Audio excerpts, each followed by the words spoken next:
Hi, everyone. Welcome to episode 2 of the Sunlight Express podcast. My name is Dave Musgrave, coming to you from Oshawa, Ontario, about 45 minutes outside of Toronto, originally from the province of Nova Scotia in Canada.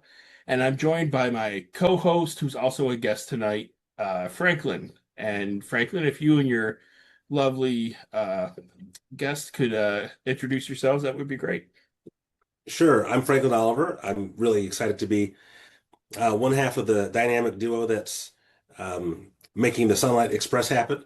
And my better half, um, feel free. I'm Rachel Sipes. I'm from Indianapolis. I've lived here all my life except for a very brief stint abroad, which we're going to get into. Oh, Yeah. professional segue right there. Yeah, that's well done. So, like I say, Franklin and I are hosting this podcast with the idea of, helping people share their story and their journey and talk about what's important to them when it comes to social justice and identity.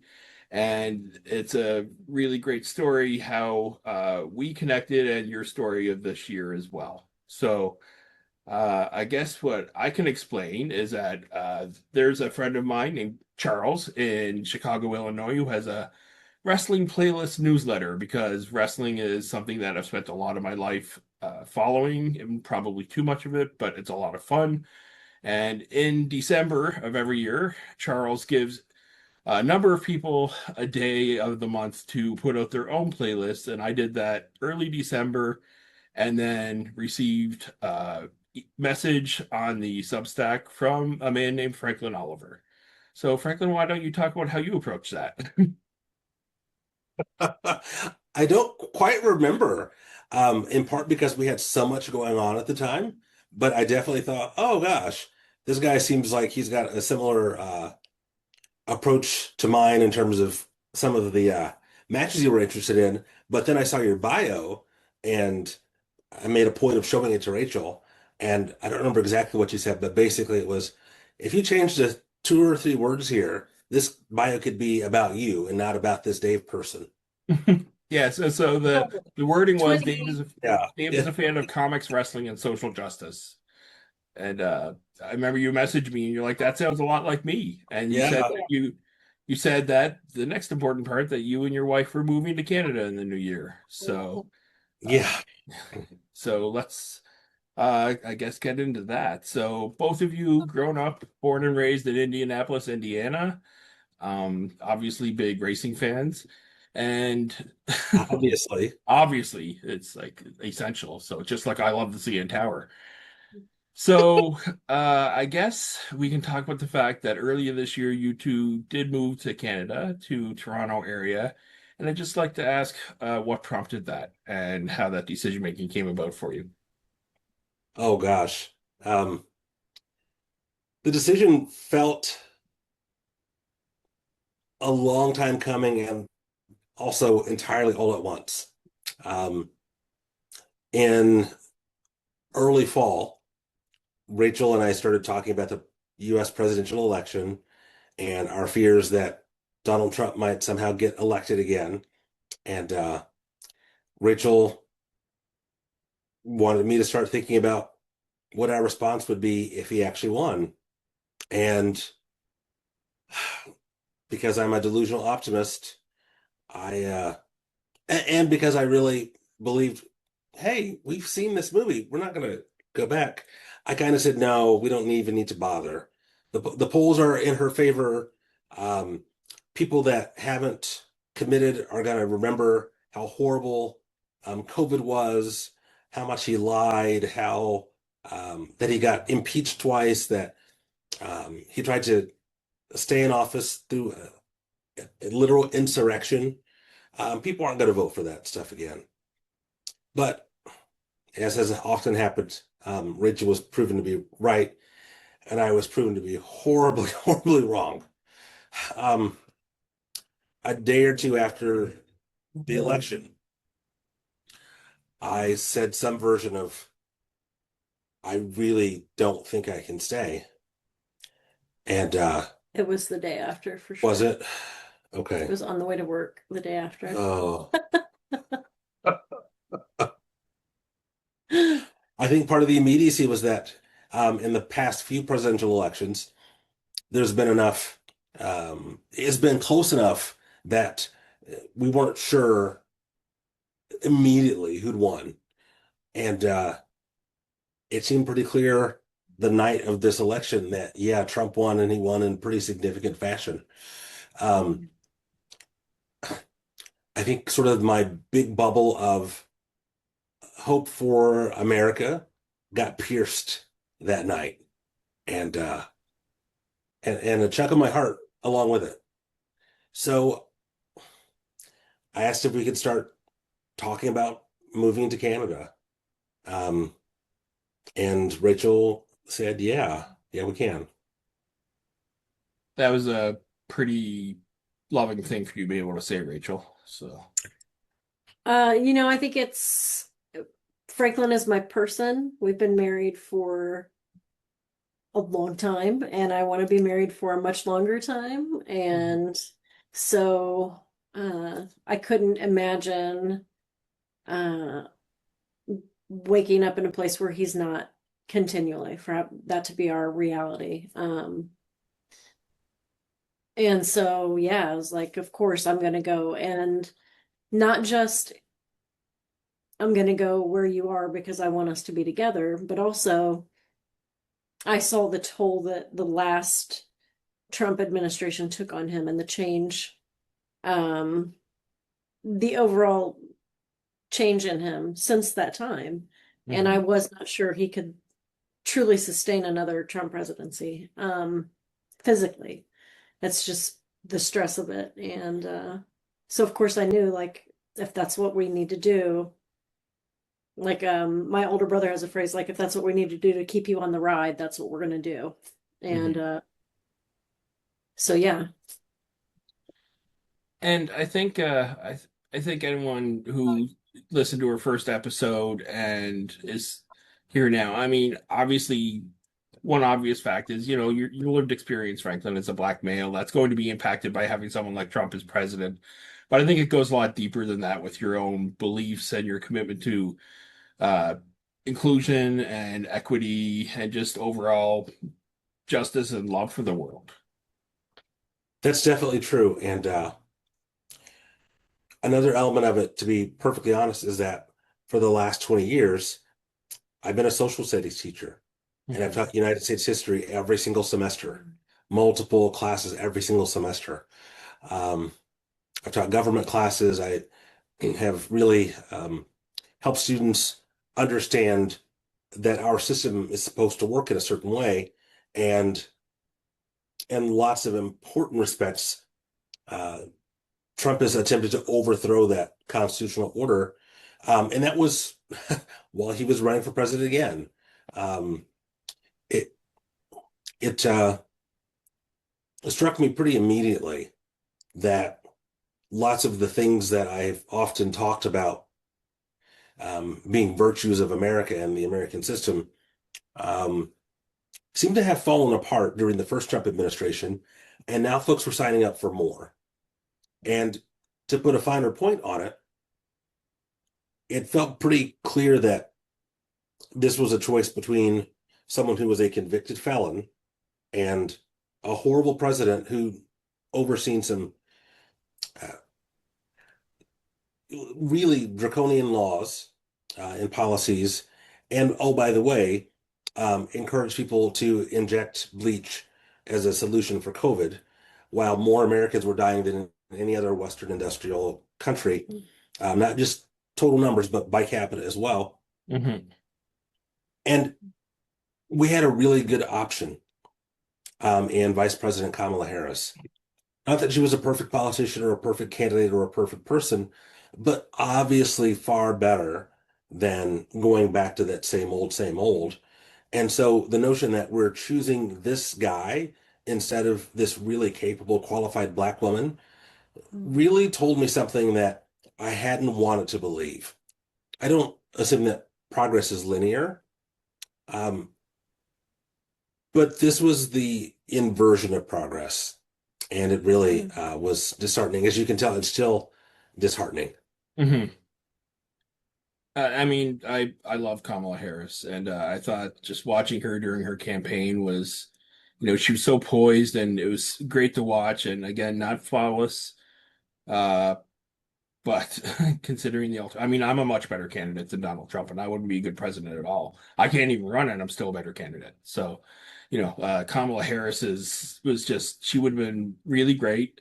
And Donald Trump I mean, obviously, a lot of people think of Donald Trump's first presidency as the reaction to Barack Obama getting elected, and in many ways it was.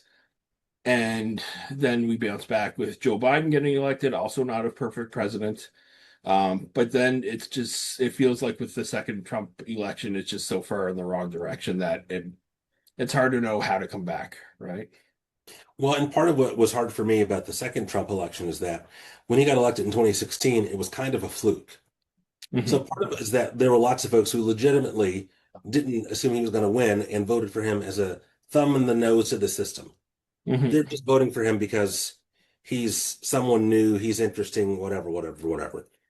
Um, there's also the factor that Hillary Clinton had been butchered for 25 years by right-wing media. And so lots of folks had this negative perception of her. Um, Maybe a little bit of it was fair, but not anything close to the kind of vitriol she received. Hmm. Criticism that men don't ever get, by the way. And she also won by 3 million votes. It's Hmm. our electoral college system that's just so fucked up. None of my high school students have ever really tried to defend it. I mean, if fourth graders understand the person that gets the most votes wins, that's not the way our American presidential election runs. As I've often said to students way before this, lots of countries have taken elements of our constitutional system.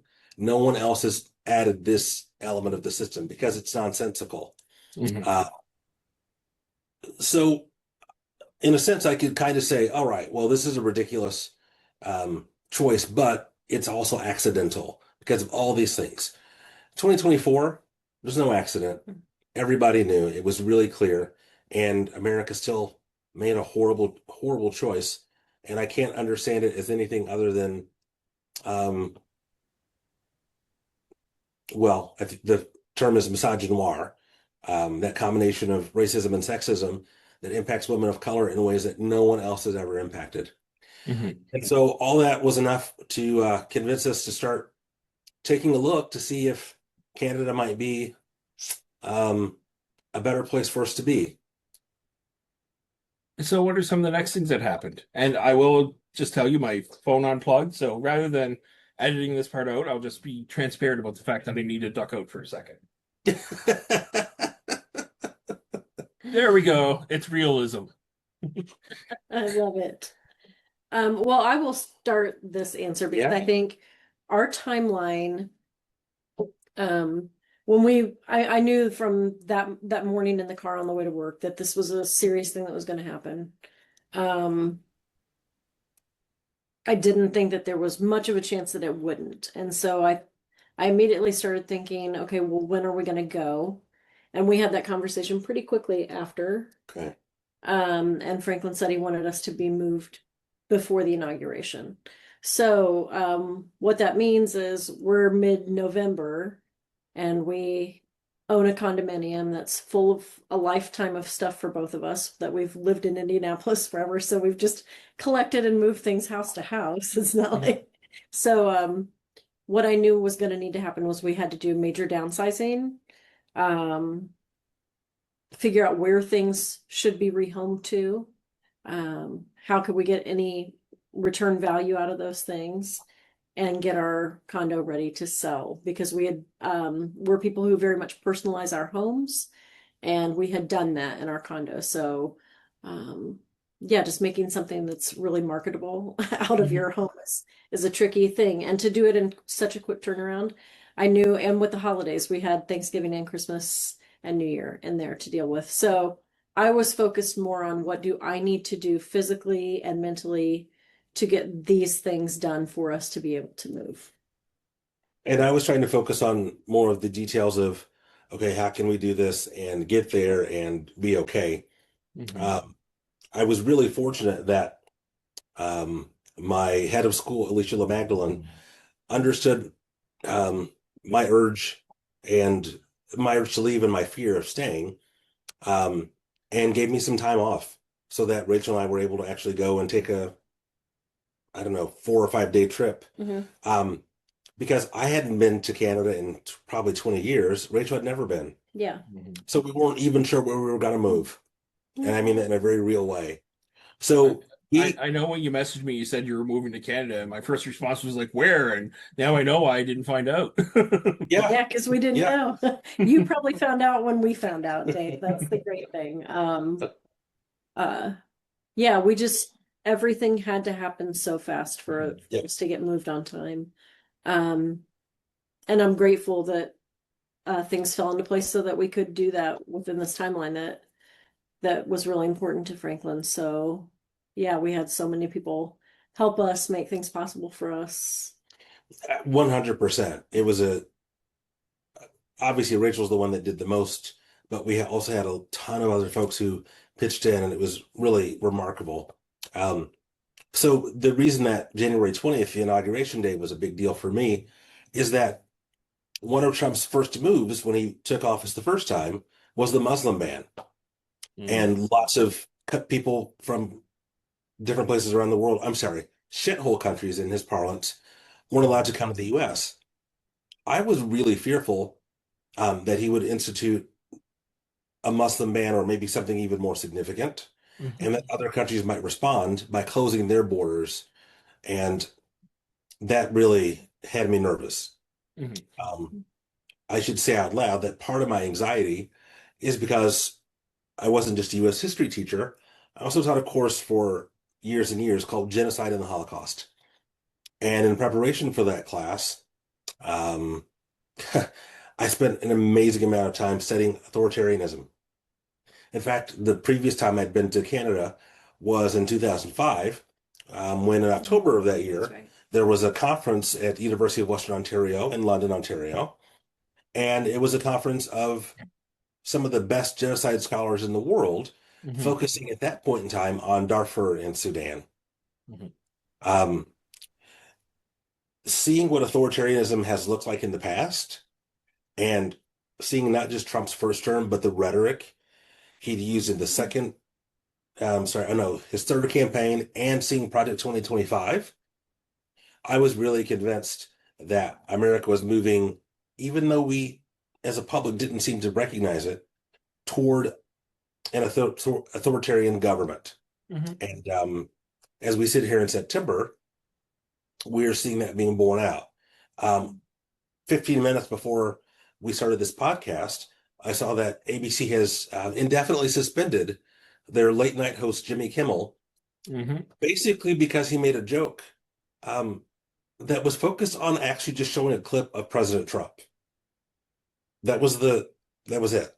Um, those are the kinds of hallmarks of authoritarianism that even 10 years ago would have been unimaginable.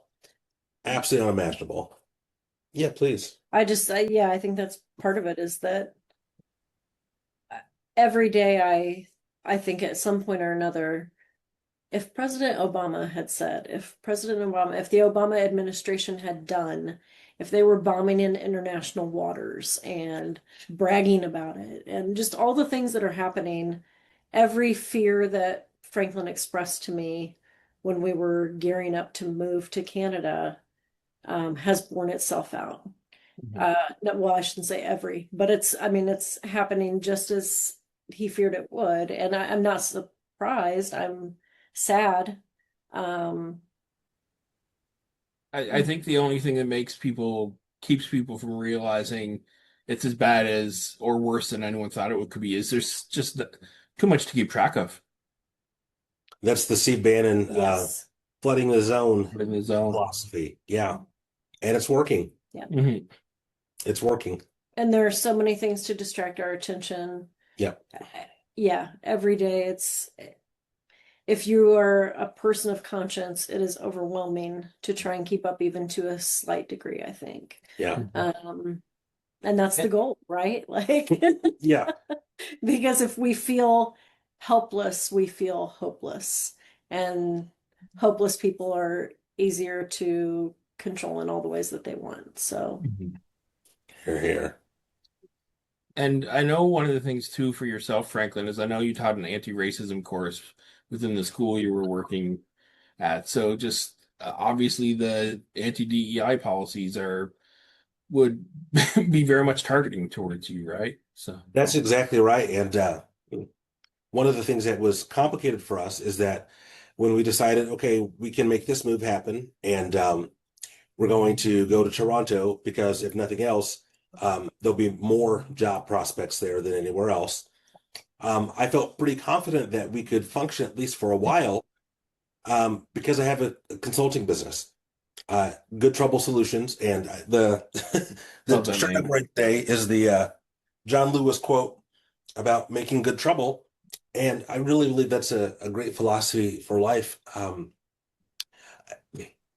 It I fits well felt with my Captain America shirt I have on today. So, yeah. um, yes, John Lewis was a true American yeah, hero for yeah. sure. I felt pretty confident that I would at least be able to do some consulting work, um, even at a distance. You don't have to be in the same place Mhm. physically to make that happen. But the anti-DEI policies meant that lots of organizations that might have been willing to work with me were instead literally scrubbing their websites and changing the names of jobs that they had. Mhm. Um, they were running scared because they weren't going to have money from grants any longer, federal funding um, for sometimes really massive, important programs like, oh, cancer research, just gone. Um, and so that thread that I was holding on to was cut almost instantly. And I'll be honest, that was um, one of the elements that really surprised me. It honestly hadn't occurred to me that they would be so overtly aggressive so quickly, and that Mhm. there would be virtually no pushback. Corporate America just fell in line almost instantly. Most important, significant, sizable colleges and universities did the same. My master's degree is from Indiana University, Bloomington, and IU has been hollowed out largely at the behest of our governor, Mike Braun, who's basically Trump light. Um, so that kind of expectation I had that, yeah, we'll be able to sustain ourselves even if I'm not working for a bit. Um, because there are all these folks that are going to try and figure out how to respond to Trump like we did in his first term. But instead of that, it was almost total and instant capitulation. And Rachel, I know you haven't made your working life within DEI, but I don't, I mean, you, as much as anyone I know, embody like a liberal, loving philosophy as well. So, I hope that is always the case, my friend. Yeah, I mean, social justice is really like a core value of our family, and we raised our kid going to protests and um, Well, you're wearing making your uniform even calls. now. Yeah, I wear a Black Lives Matter pin every day, and I have since Michael Brown was murdered. Mostly because it sometimes white people ask me why I wear this pin, and I'm able to have a conversation and call them and hopefully help them grow. Um, so yeah, I mean, I think everything that's happening is so disheartening, and it really has helped me to think about what's my sphere of influence and how can I make a difference with the people I directly impact. Um, and I think you two are doing that in a broader sense with this podcast, right? Like people sharing their stories, helping us connect, think about things maybe a little bit differently or see a different point of view on things. I really appreciate that you two are putting in this kind of effort because I think trying to make connections and build connections with other people is the most important thing we can do right now in Mhm. terms of building our communities. Thank you for saying that, and thank you for being willing Thank you. to participate in this particular endeavor. Dave and I have talked for quite a while about this podcast, and the notion is that encouraging other people to share their stories. Well, I should model that. And thank you for being willing to model it with me. It means a lot. Absolutely. Thanks Absolutely. to This both is of it. you. Yeah. Biggest thing is Anne's not here tonight, and we're such a quartet as well, but she will be watching. So, Yay. I miss my So we friends love too. you, Ann.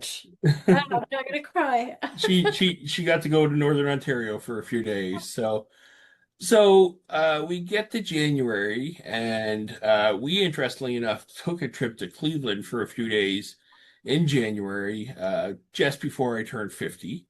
And then about a week after we got back from Cleveland, you guys made your move.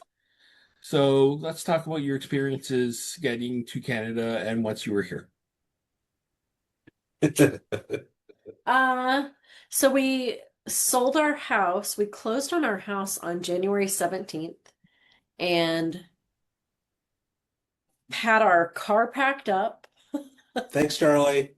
and met with our realtor to have our closing. Went and had a very nice lunch, and then we started our trip to Canada. So, um, so our timing just, I'm so grateful that it worked out that well.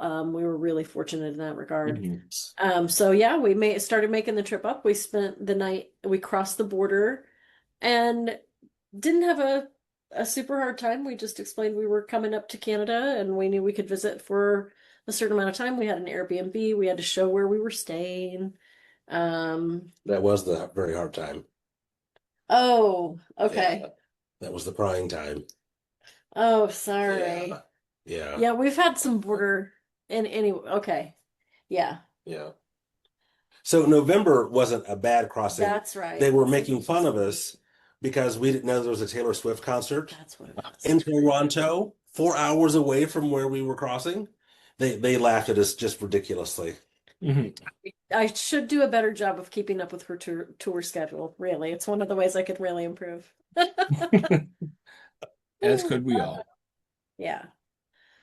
So okay, yeah. But yeah, the January crossing was not good. Um, the border agent Yeah. was really kind of on a power trip. Mhm. He asked us so many questions that seemed kind of irrelevant. And at a certain point, Rachel overheard his supervisor kind of telling him to stop giving us a hard time. Yeah, the supervisors, I actually, what I heard the supervisor say specifically is even if you think what's happening is happening, that's not illegal. Like the supervisor was really like, okay, and like I think that was the gist I got from that conversation. So, And they yeah, felt this person felt you were moving here, I guess, or yeah. Well, and we told them we don't know if we're gonna what we're gonna end up Yeah. doing, but for right now we're gonna explore Canada. We're gonna see what our options are. He's looking for jobs, so yeah. And I'll be honest, we had two crossings entering Canada that were pretty complicated, and we had a couple others that were very simple and easy. And I think the difference may be as simple as this is my hair, and I walk around in the world in this skin, in this body, and with this hair. Um, the first two, I had my hair like this. Um, Afterwards, when we got close to crossing, I had my hair pulled back, Mhm. very much out of my face and out of the way, and super nice, easy access. Maybe it's just as simple as that. I don't want that to be true, but I'm almost positive that the folks in November thought we thought we were there to sell drugs to the kids at Taylor Swift concerts because they certainly didn't think we were going to the Taylor Swift concert. I think they were just suspicious that I looked like a drug dealer. I would like to be wrong about that. I hope I am, but I don't think so. I think one of the things that was surprising to me is that so much seems left up to the individual agent that you deal with. Oh, for sure. Um, which we just, having not traveled abroad and Yeah. extensively, I think it just didn't, I don't think I understood that, right? Like I think I'm used to, okay, you're going to go through customs, you're answering some questions, whatever, whatever. Mhm. Here's a And rule or here's not a rule. yeah, and this seems a lot more nebulous, Which I think, in some ways, if I'm looking at it from a governmental perspective, that makes sense, right? You want to leave some power up to the individual person based on their gut feeling or their whatever, I don't know, um, their spidey sense, maybe. So, yeah, but that seemed like more of a challenge than honestly than I expected, is that there's so much variance between individual agents and their perception of you and what they think you might be doing or not doing. And part of what stands out to me now is the contrast between the border agents and the people in Canada. Because, Dave, even though you are an exceptional human being, you're not exceptional in the sense that as a Canadian, you kind of expect to be a halfway decent person. And that's what we saw again and again and again. Totally. Um, the Canadian people have just been so lovely to Mhm. us. Um, one of the things that I think I kind of wondered, again, having spent my life in the American Midwest, is how people are going to respond to seeing a couple that looks like us. And 99.5% of the time in Canada, the response was absolutely no response at all. Right. Mhm. No response at all. Especially in Toronto and area as Yeah. well, right?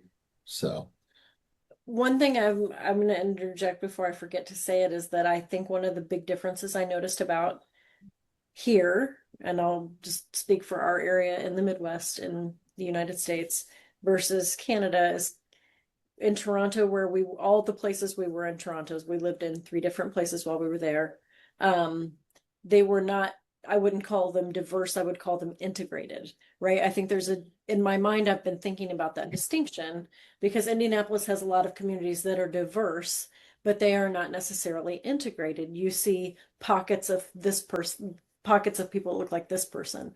And in Toronto, it's like they're all the pockets are just really multiracial and Multilingual. yes. And mhm. I really thought that I've just been thinking about that difference that I think we think about diversity in the United States so much. And in Toronto, what I experienced was more of an integration. Yeah, that's certainly true.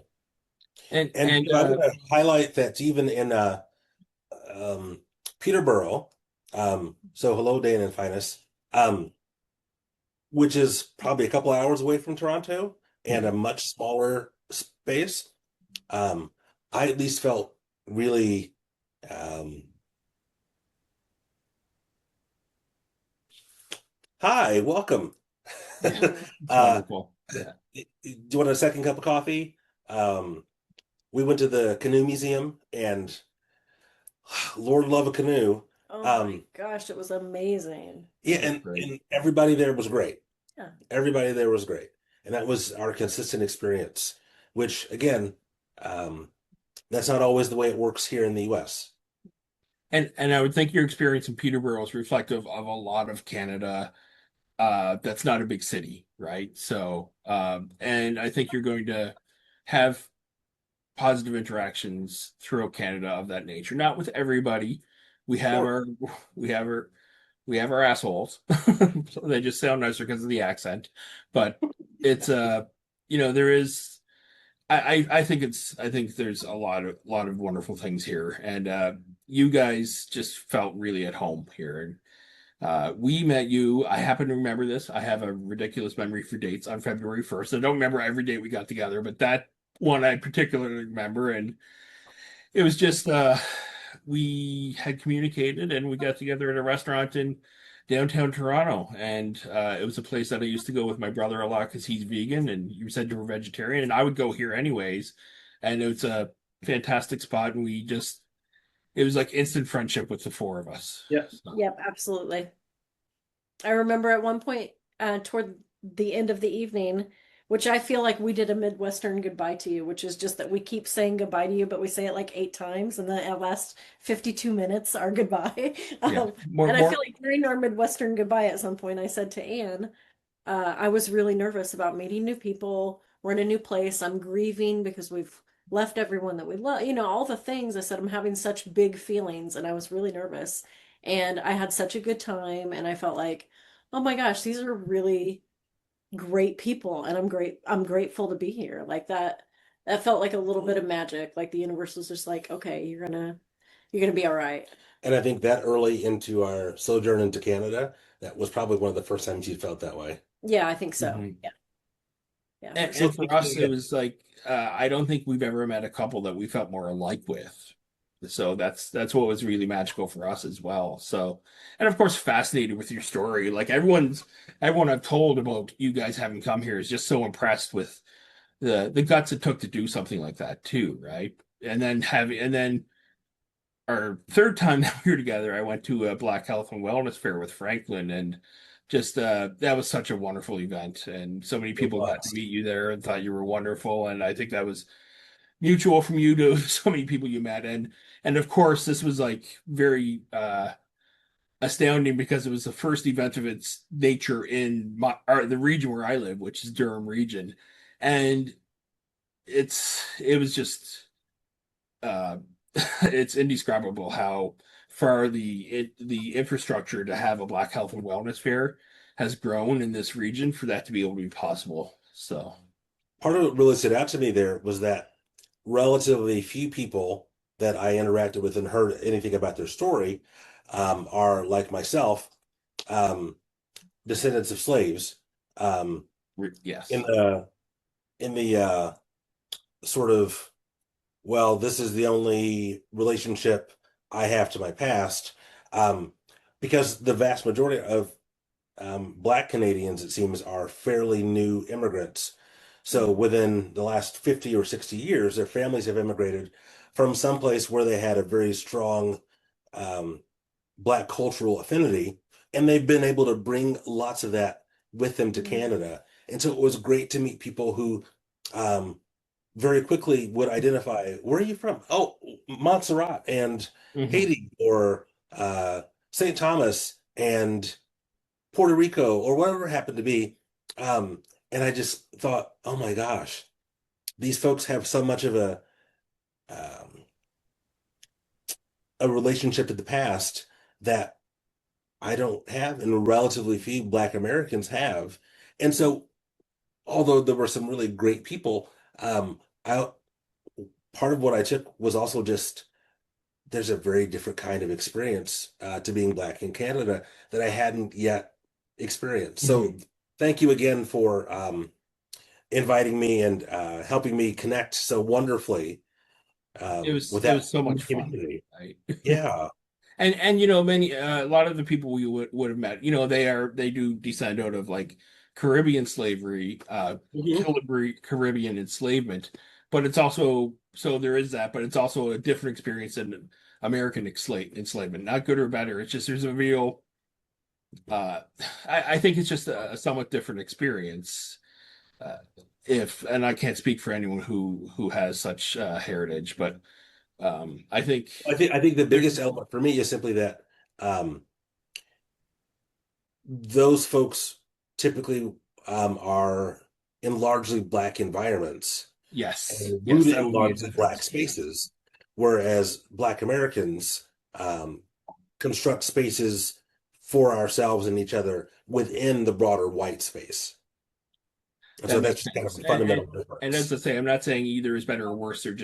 They're different experiences. And again, yes, coming from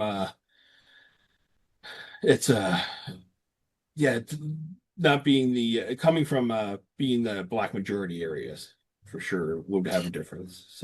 Yeah.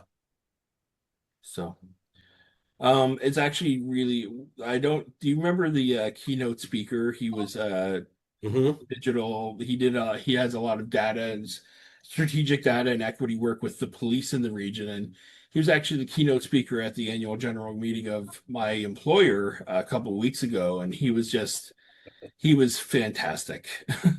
So And when I reached out to him on LinkedIn, he immediately responded and offered to connect. that's And I great. just thought, this is phenomenal. Um, One other thing I want to highlight, and I've only experienced this a few times and for short periods. Rachel and I've talked about this a lot, but you mentioned the police, and well, I didn't feel scared of the police in Canada. I have had that experience on a few other occasions when I've been able to travel abroad, but it felt really shocking to me to recognize that I could be walking someplace. What was our first neighborhood? Oh, the Stockyards neighborhood in Oh Toronto, yes. Yeah. and see a couple police cars drive Mhm. past Yeah. and just kind of notice. I didn't have the bodily fear sensations, that autonomic response of, oh shit, hopefully they're not looking for a black male between 14 and 68, somewhere between 5'3" and 6'7", 85 to 345 pounds, because I fit the description. And I always fit the description, except I didn't have those fears. Hmm. I wasn't worried. It made everything better. One of the things Rachel alluded to but didn't say is that during the first Trump term, I experienced real anxiety for the first time in my life on a consistent basis. And that showed up in lots of different ways, including driving. So, driving back from that health fair, I had a big burst of anxiety.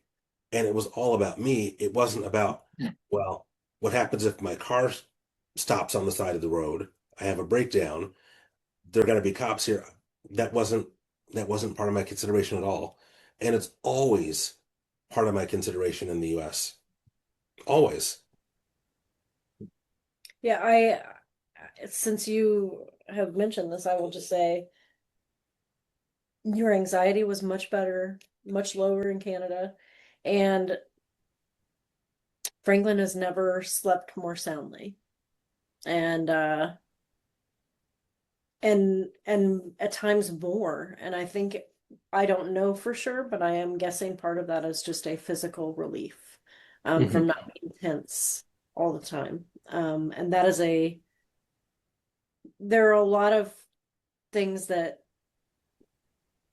about our move that I think were really difficult. And then that I think was one of the gifts, right? Is he was able to decompress and let Mhm. himself rest and feel safe for a while. Yeah, thank you. It was such a gift for us for you to be here. Well, what I do remember from the first time we saw you is you got here in the absolute worst time for weather. It was like it's like they said the Americans are here. Let's scare them back across the border. Man, Because it was just such awful cold and snow the first period of time you were here. Like, old and not Canadian. just like a bad winter for here. So Yes. Oh, it was really rough. I think there was a time. So I mentioned that we lived in three different areas. We lived in the Stockyards, which I think was North York, maybe. Mhm. And then we lived in Thornhill and Cabbagetown. And when we were in that first area, there was a period of maybe 9 days where we were snowed in. We were staying in a basement apartment, and it was, thankfully, we are each other's favorite person, Mhm. right? Right?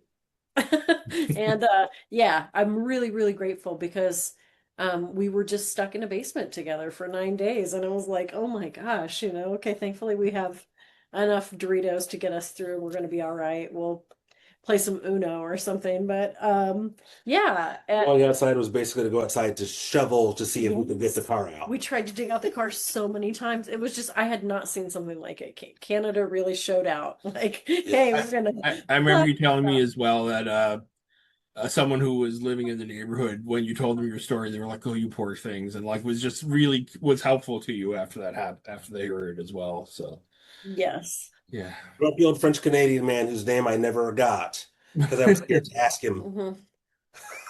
That's Yeah, hilarious. he helped us dig our car out finally because Yeah. I think he'd seen us trying for so many days and was like, these roots, let me get out here. So, But Dave, one thing about living in three different neighborhoods was that we got to see a lot of Toronto. We got to explore a lot of it, and we got to figure out some things about ourselves, but also about the space.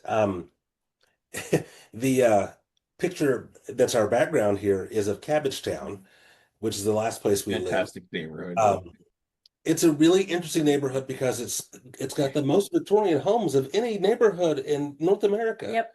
They're really proud of that. Um, but there's also a lot of trouble with homelessness, um, drug abuse. poverty, and people there were just so nice Mhm. and kind to each other. Um, I think we both fell in Yeah. love with multiple of the spaces in the area, and Hmm. it felt like kind of a model for a mixed neighborhood. Mhm. Um, Hmm. Yeah, and I appreciated that Rachel said, "Oh, we should have a picture of Cabbage Town," that's because fantastic. she's right. We should have. Yeah, it was my favorite area that was I liked them all. I found them all to feel safe, walkable, um, interesting. The food options are incredible. Yeah, we were happy in all the places, but Cabbagetown, I think, just had so much character and it was more walkable. Um, Mhm. I just absolutely fell in love with it. Our experiences in Canada were overwhelmingly positive in terms of the places that we got to visit and see, many free public parks. We went to so many libraries. We really enjoyed that. The Uh, conservatory. yeah, the conservatory that we were near, I think it was Allen Conservatory, maybe Allen Gardens. But so many places that we saw that were amazing and publicly accessible. Um, what we would consider ADA accessible. So a ramp is just kind of a standard more in Canada than it ever is here. Yeah. Mhm. So many things like that. Like if you're wheelchair bound, you can expect that you can safely get to where you need to go in all of the places that we lived. And I loved that so much and appreciated that so much because Absolutely. it really showed a sense of commitment to community and Mhm. wanting everyone to be able to access things in the community. Yeah, we just the people that we met in Canada, Franklin already said, but we made friends in Canada that I just would not have expected. And everyone that we encountered pretty much by and large was really did a great job of living up to the stereotype of nice. So And thank you for that, my friend.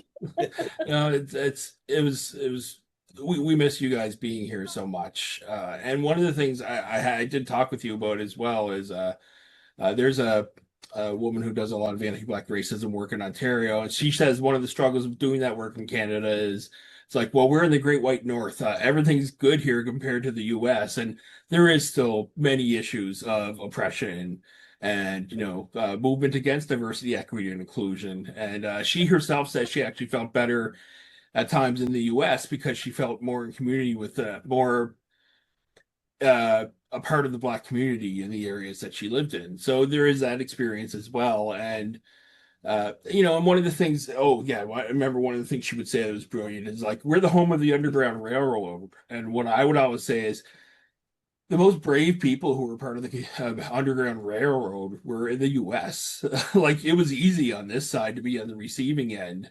The people who were station agents and putting their lives at risk, helping people get to Canada, were the really brave ones in the US, right? So, and that's I'll the share a couple poems with you called Over the Ohio, um, which is about that literal process. The Ohio River was, for multiple states, the dividing line between free states and slave states. Mhm. So, one of my favorite cities to spend time in and visit is Louisville, Kentucky. It's a wonderful city with lots of interesting cultural artifacts and great activities. And it's also on the south side of the Ohio. It was the last stop before you could cross that river and get into a free territory. Um, that being said, there are lots of places in Indiana that don't feel like they're particularly happy that we've always been a free state. Yes, exactly. So, I'm and laughing, keep from crying. Oh. no, and it's I tell that part about the Underground Railroad because the people I know best at this point from the US would be yourselves. I've had lots of friends that I've known online through the wrestling community.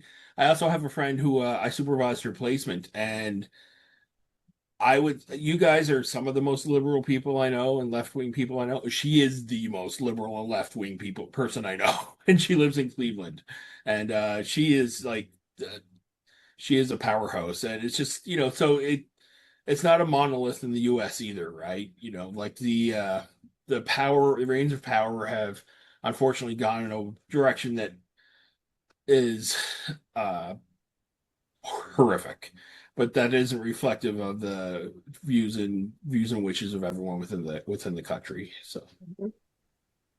Yeah, it's a true reflection of where our hearts are, and I hope that I think it will take very many years to repair, and I for hope sure. that we can be committed enough to do that work. Hmm. It's What what incredibly. Why don't we talk about the difficult part of the story of leaving Canada as well and how that came about? So, Mhm. So I went to Detroit Yeah. to visit with a friend for a few days, and I took a bus. What the equivalent in the US is like a Greyhound. There was, I think, called Flixbus. But I took a bus from Toronto to Detroit. Didn't have any trouble getting into Detroit. And I will say in advance of this story, I wanted to say we had come home in April, Hmm. crossed, went back, had no trouble. So this is in May that I made this trip to Detroit. And so on the way back at the bus stops at the border crossings on both sides, and they took us all off the bus. They're searching our luggage, doing the checking your IDs and all the jazz. And so the border agent I got that day um asked me, the questions vary from time to time, but what I was going to Canada for, where I was staying, could I show him where I was staying, how much longer was I planning on being at that address, um, what I did for a living, just all the kind of like figuring you out things. Um, and he asked me if I think he asked me is the address on your documentation or whatever, because at that point I had all of my things, where you live or something, your residence. And I said, no, we've sold that home. My husband's planning on going to graduate school up here, so we've been up here trying to figure out where we're gonna land. Um, and Franklin had been admitted to a grad program at that point in Canada, and so that's kind of what we were thinking, like, right? We weren't anyway. That's going to be our anchor that will give us a long-term legal mhm. status, Right, right. not just visitors anymore. Yeah, so I'm just, having a conversation with this guy and said, yeah, no, and I explained to him, and he said, well, our friendship ends today. And Awful. I was taken aback because I wasn't really sure what was like. Okay, I just answered these same questions like 3 weeks ago. What's happening? So um so he asked for I'll try and tell the story quickly, but it was a long experience. Hmm. He asked for Franklin's number because he wanted to call and confirm with him. By this point, he had taken my phone, the agent had, so that I couldn't be communicating or whatever. Um, and he wanted to call Franklin and basically like, does his story match yours, right? Because Franklin's in Toronto. And so no problem. And he comes back and he's like, he's not answering. He tries multiple times. He's like, he's not answering his phone. And so I text Franklin. I said, the border agent needs to talk to you. Please answer, whatever. And um, so he's not getting in touch with him, and the border agent is getting more and more agitated, I think, because he thought I'm trying to run a scam or something. Eventually he says, I'm calling 317 blah blah blah, and he read the wrong number. He had miswritten or misheard one number. And Hmm. so I'm like, oh my gosh, this has been like a 25-minute process or something crazy. Like, yeah, okay, you've written the number down wrong. It's this. So he calls him, confirms the story, but at that point, I think he was already kind of up here. Hmm. Um, and he basically came out and said, yeah, he told me the same thing you did, that he's admitted to a graduate program. He's going to send me his papers, which I knew Franklin could do. He had admission paperwork and stuff. Um, by this point, it's probably been an hour that I've been there. I don't know. So, he keeps questioning me. Eventually he says he doesn't know if he should let me back in to Canada. And I'm like, we have things there. My spouse is there. I'm on a bus, like I'm thinking, what am I going to be stranded here? And uh, he eventually gave me paperwork that said I had 10 days to leave Canada and I had to submit my paperwork within 10 days at the border. Franklin did not have to leave with me, but he strongly recommended it. Um, and he indicated to me that he would make notes that would make it harder for me to establish future residency in Canada. So what was the rule that you'd violated? The rule that I'd violated apparently was we'd sold our home, so we didn't have a residence here. And so in order for me to re-enter Canada, I have to establish residence here, not just be like living with someone, but show that I have purchased a property or that I'm on a lease for a property, among some other things. But yeah, apparently that was the thing that made our friendship end that day, even though we told the same thing to the agent in April. Yeah, no, we're Subjectivity. moving to Canada. Here's where he's going to be in grad school. And that person was like, cool, have a great time in Canada. Glad, kind of like glad you're here. So the experience in May just seemed really, really shocking because I suspected that we would be able to spend at least a full 6 months there. And then once he got admitted to a graduate program, I was like, oh, okay. That's how we're going to be here for the time being in Canada is for him to be and why would we not sell our home if he was going to if he is going to grad school or whatever? It just seemed like that agent picked that day for that to be a problem. Totally suspicious. We'd sold And our home you, all you the other mentioned times we crossed. you mentioned that he said he was going to make it more problematic for you to come back again in the future. Yeah. Was he saying he would do that if you didn't leave within 10 days, or he was just doing that? He was just doing that. He put that on my record. Is that he said your immigration record will now reflect that you've tried to enter Canada. We've asked you to leave. Basically, like, we suspect you're trying to come to Canada permanently without having a way to be here legally. Yeah, it was just at that point we had not done something illegal. So I think I was just, surprised. We didn't necessarily follow And a path that other people would have taken. And we didn't have jobs before we went, but we can be there for 6 months legally as visitors, and that's what we knew. So it just felt like I think it kind of knocked the wind out of our sails. And so, Dave, I just want to remind you that it was your lovely wife who got so frustrated with this that she did some real Yeah. internet sleuthing and basically told us this guy was just a jerk. Yeah. Yes, you're allowed to be here, but he also has the authority to say, for lots of reasons, no, you can't be here. Right. Mhm. So I really did feel like him having written that phone number down was part of his escalation. Because for that whole Writing that time, incorrectly. yeah, yes. Yeah. Sorry if I failed to say that right. I think he was creating a narrative in his mind during that time that he couldn't get in touch with Frnklin that I had no way to combat. And so, yeah, I think I couldn't turn that ship around for whatever reason. And so here we are back in Indianapolis. And it would be so easy to say that, oh, you should have been careful and not go over to Detroit. I mean, honestly, I don't believe in open borders like with no checking in and stuff like that, but I believe in much more open borders. And one of the things I find interesting, border agents are having this issue in both, are creating this issue in both directions. But when we hear Trump talk about how the arbitrary artificial line that was drawn between Canada and the US, what I really find interesting with that is how invested he is in the other borders around the US and the other directions, right? So Absolutely. Yeah. And one of our other friends in Canada basically said, this isn't personal. This isn't about you guys. This is really about Canada doesn't like America right now. Right. And Which once is you said unfair. that, I just thought, oh man, that's so true.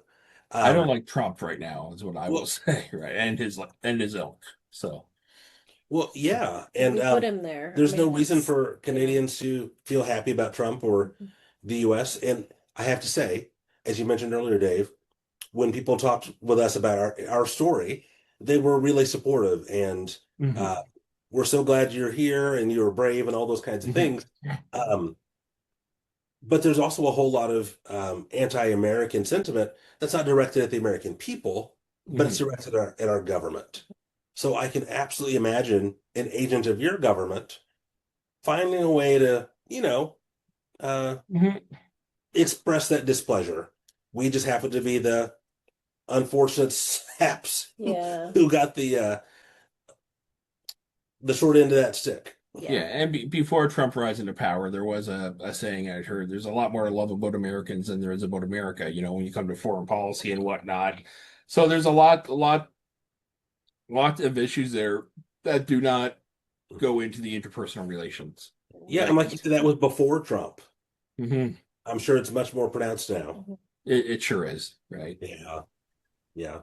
And before you moved back to Indianapolis, we had one last get together, and we were also sad but so happy to be together as well, right? Went back to Beer Town, which was a great little restaurant near here. Yeah. Yeah. So I always you were talking about the first night we got together and how the Midwest Goodbye. I call it more false endings than the last Lord of the Rings movie.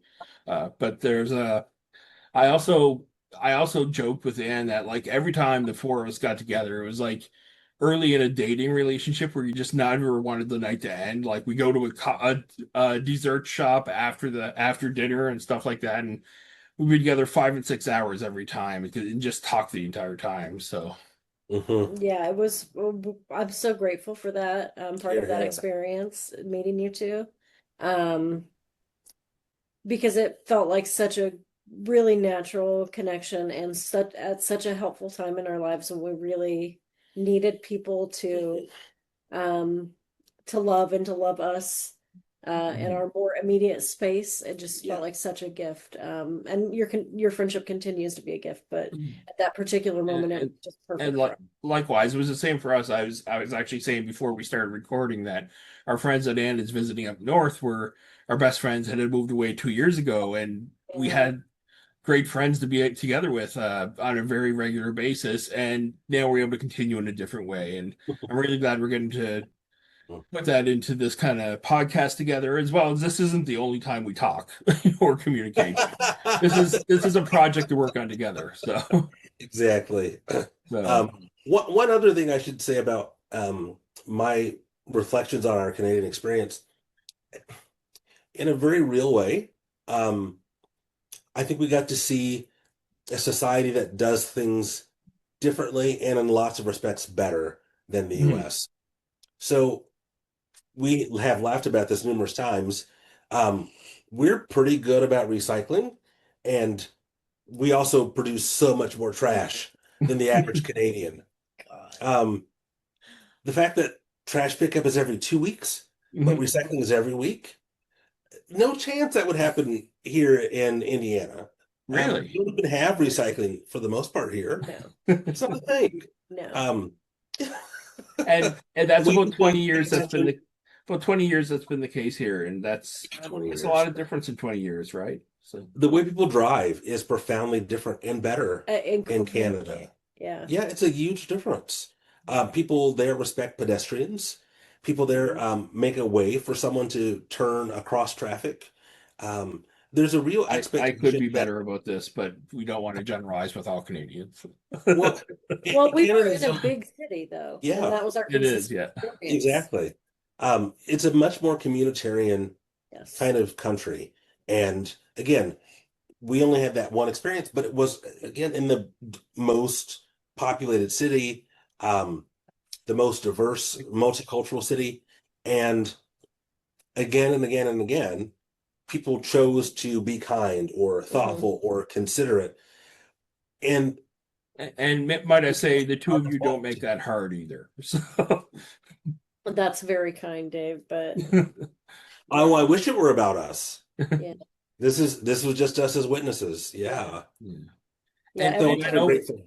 I know Yeah. we talked about the healthcare comparisons as well, and I Yeah. know Rachel, you yourself in particular, talked about some medical bills that you have still been working on for years, Yeah. and I gave you the comparison that earlier this like in February or so, maybe into March, I got a complete cardio workup at the hospital here and paid for parking. And the parking seemed like a lot, like 2 different days I was there, so it was $40 altogether. But uh, Yeah. Yeah. and the thing is, the reason I mean, I did get it for good reason. I mean, my health is at risk with my weight, and my cousin had just had a massive stroke. that being said, I asked for it and went and got it. And I asked for it in January. It was done by sometime in March. So it's not this horrific years Yeah. long waiting list that you hear these horror stories about. And healthcare is a human right. So I really feel for everyone in the US. So Yeah. And the expectation is that all humans have the same rights. So yes. that's part of what stood out as well. The the queer community in Canada seems so much more supported and safer. Hmm. Not to say it's perfect, but queer kids here are being terrorized, not by other kids, but by our government. It's Hmm. profoundly different. It's profoundly different. Mhm. What were you about to say, Rachel?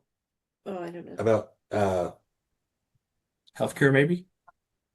no, before Dave started mentioning healthcare. I'm Okay. sorry. Okay, no worries. And again, the Great White North part, like Alberta, I think it's Alberta and Manitoba have been trying to push through, or it might be Saskatchewan. Some of the western provinces have been trying to push through some anti-trans legislation. There's also wonderful social justice agencies, legal agencies that are pushing back on that. So, the fight is it's a much more level playing field on a legal basis here for that right now. So, And I just want to say this is unrelated to Canada, our Canada thing, but it's related to trans issues, is that every trans person that I know or hear about right now is very scared. And so I think this is a time, again, like I was saying about our spheres of influence, I want to encourage every person that watches this to think about where can you make a difference and make someone feel safer?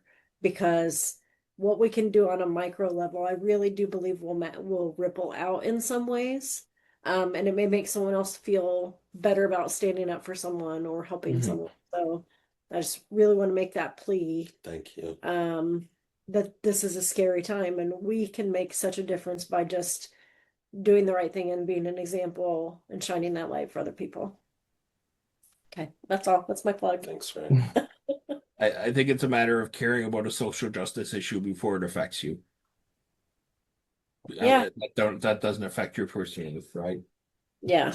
So, And that's privilege, right? That's privilege that I experience all the time, is that I don't have to care about those things. And mhm. so with that privilege, I think is a responsibility for us um to try and make things better, try and amplify voices and all of those things that comes with doing that work. Just love the advocacy and championing of human rights that both of you embody. So, I have one final question about your time in Canada. Would you do it all over again? Probably not. And Or not in that way, right? well, no, it's that now we know the outcome, Yeah. and it's not a happy ending. Hmm. Um, in a lot of important ways, we've lost a tremendous amount. Hmm. We've gained some things personally and interpersonally, big hugs. Um, but we sold our house, Hmm. and um, I was 6 years into one job, but 20 years into my career, and left that career to start anew. And starting over is hard. Hmm. It's always hard. It's really hard in 2025, um, walking through the world like this, and with this coming out of my face every 8 minutes. Um, so the cost was incredibly high, um, and without much reward. Because as I sit here in mid-September, the bad guys are winning, Hmm. and they're winning in almost every dimension. Um, that doesn't mean we aren't still fighting. We're fighting like hell. Actually, we're fighting like heaven. Hmm. Um, but all I can really say to Rachel is thank you, and um, tell her again and again how much I appreciate her love and her bravery and her support. Because we did a hard thing, and um, well, ended up in a worse position because of it. I want to thank both of you for being there for each other and for the friendship you've had with us. And I also want to thank you for the bravery in discussing it in that manner. And also note that in your situation, you were trying to make a move to Canada and ended up leaving some stuff behind because of that. But there's been so many people affected by government decimation by this current administration, as well as, especially in the DEI sector, who weren't making any choice, and it's just unfortunate all across the board and unnecessary. So, Ray, what was your answer going to be? We couldn't have predicted the outcome, right? So I think in the timelines that I can imagine when he has this conversation with me, I understand the importance of it and the weight of it, and we continue to do it because we're going to try it, right? Like I think the regret had we not tried it, I think he would always wonder what it would have been like to feel safer, or what it would have been like to not live under a fascist regime, or like so in that respect, I am absolutely glad that we tried it because we couldn't have known. So Yeah. I'm impressed by our bravery, and I'm grateful for how it's much hard not to be. we really both of us, I think we grew in different ways, and we grew together. Like by this experience, I think we know a lot more about each other and about ourselves. So I also want to encourage you both to not confuse this moment in time with the long-term outcome. Things and can get better, right? So, yeah, I absolutely believe that. I did a Zoom call with a social justice organization recently that they sent out the wrong Zoom link. The Zoom link got compromised. Something happened after the call was supposed to have started. None of us had the link, and still over 300, I think it was over 350 people still logged on to this wow. Tuesday evening call to figure out what we could do to fight fascism. And I have to remember that in times like these, that there are so many people that are committed to making the world better, and we don't always know how that should look. And I really do think starting with what we influence right here is so important. Yeah, we're at a small level so far with this podcast, but this is where we want to shed light into the world as well, right? So, Absolutely. I love that so much. Again, I really appreciate that effort. It's beautiful and needed. so I'm really glad we did this tonight, and Franklin, I look forward to our next episode, as well as eventually, spoiler alert, we plan on doing an episode where we just give Anne and Rachel the reins to talk about what it's like being married to these two incomprehensible humans. So, Oh my gosh. Well, she and I'll have to put our heads together beforehand to see what we are and are not going to say. So And is Incomprehensible Humans going to be our tag team name? that's one of them. Yeah, that's the incomprehensible Sunlight Express. It's kind of like Uncanny X-Men. So I thought maybe that would be your next wrestling gimmick. Like when you move on from this gimmick, you move on to the I like it. humans. oh, Yeah. that makes sense. Yeah. I So mean, you got to have multiple hooks to get. yeah, we do. Yeah. So thanks so much to both of you. Thank you, Dave. Thank We really you, Dave. appreciate you. Yeah. And Yeah, we appreciate you too. give Anne a big hug from me in particular when you see her. I will. You're Love you here. guys. Thank you. We Love you love too, you, friend. Dave. Thanks again. Bye.